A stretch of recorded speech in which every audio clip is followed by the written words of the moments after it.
For the first time in my life, I really feel like I know what I'm doing or what I'm here for.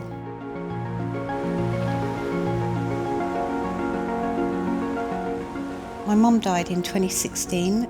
Like one of those things you get the phone call at 4 in the morning. I had to drive down to Margate Hospital, and as I came into Margate there was this great big rainbow, and I just realised that I just couldn't let go of Margate. I grew up here. It's part of me, it's part of my DNA, it's part of my thoughts.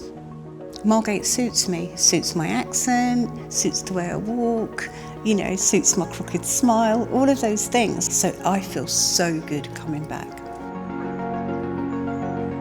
I was with Carl Friedman, and Carl was talking about expanding his print works, and he'd been looking at this amazing building, and then he decided at the last moment that he wasn't going to do it. This building was so fantastic, and Carl said, "You should get it, Trace, for artist studios," and I just went, brilliant idea. I bought it within 1 week. I had to work really fast. It's really big. There's enough room for 12 professional artist studios, which are all subsidised by me, and there's room for 15-20 students that do a 2-year course. All the studio space is free, all the tuition's free, the teaching is free, the lectures are free. All they have to do is find a way to come to Margate and live here. When I had cancer, I had bladder cancer, and I had to have really traumatic surgery. I had a lot of my body parts removed. I wasn't really expected to live. I wasn't really expected to come out of it as well as I have. I mean, my surgeon calls me Miracle Lady, Miracle Woman. It gave me a chance to really think, what do I want? What would have happened if I died? I realised that while I'm alive, I've got to do all the things I really want to do. I don't just want to die being an artist that made really interesting work. I want to make a future. Right now we're in the entrance of the TKE Studios. It's a really impressive building. It's an old bathhouse from 1909, and it kind of looks a bit messy and a bit scruffy, but I cannot tell you how much hard work we've done. This space, the main bath areas, is going to be for what I call the professional artists. This is the #1 studio, the main studio. I put all new skylights in, everything's painted, all the heating's working. We've got really good artist people interested in coming here. And so that's really good. They're coming to Margate from other places as well. And some of them already live in Margate, and they've already made a go of it here, except they haven't got good studio space. This is the entrance for the artist residency program, which is like the teaching program, which is 100% free. And here is where the studios will be.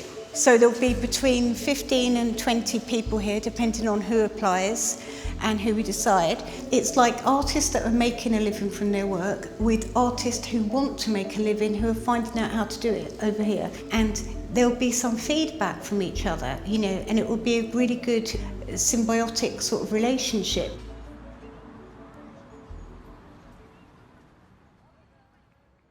What people don't realise about my illness was for the first, say, 6 months, I couldn't hold a tea tray, I couldn't pour a pot of tea, I couldn't move a chair, let alone move my canvases around or paint or mix up paints. And it was really frustrating because I had the feeling inside me of wanting to paint inside my head, and then I just couldn't do it. So really, honestly, when I really started painting, it was just fantastic because I realised I was alive. This painting was one of the first lots of paintings I made after the cancer. It was like this sort of explosion of like everything that I was feeling, and I thought, wow, this is a painting that's really important to me. This is a painting I'm going to hold forever. Then I got the building for the art school and the studios, and then I thought, well, my favourite painting, if I sell that for everything goes to the schools, everything goes for what I'm doing, then I feel okay about it. If my art can make something happen for the future, then I'm doing the right thing. I love art. I want more art. I want more art to exist, and I want to give people an opportunity. And I think by trying to start something up in a town like Margate, something that can exist after I've gone, I think that's such a cool thing to do. And some people might think I haven't gone very far, but I have. I've been all the way around the world, in all directions and back again, and this is what I've chosen.